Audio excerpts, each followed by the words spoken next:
government shutdown underway, Idahoans are left wondering how long this one could last and what it means for their daily lives.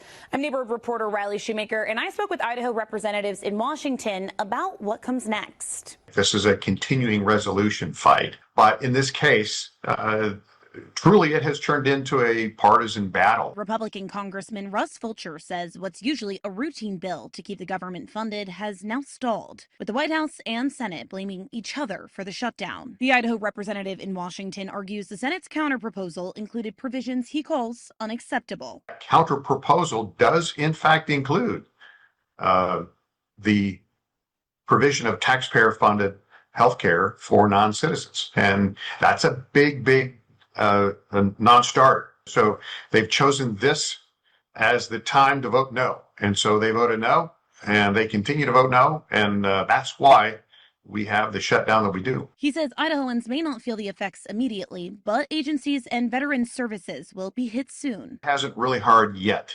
But the situation is, if you're concerned about Social Security and Medicare, those are categories of mandatory spending, and that should not be impacted. Where you will see impacts is a lot of the agency services, and veteran services. Some of that is going to be impacted, and that will not be very long before that does. We also asked Fulcher about the politically charged notices showing up on some government websites, blaming, quote, the radical left for the shutdown, seen on websites like the Department of Agriculture, the National Park Service, and other federal agencies. I'm not familiar with that, but if you're a recipient of some of these services, frankly, you don't really care why in some cases that it's getting shut down. You just are upset that your services aren't coming through. Fulcher says his offices in Idaho and D.C. are open to help residents navigate the uncertainty, but warns the longer paychecks are delayed, the more pressure builds.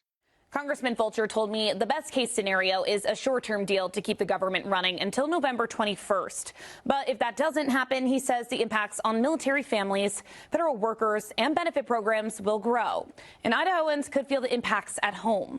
I'm neighborhood reporter Riley Shoemaker, Idaho News 6.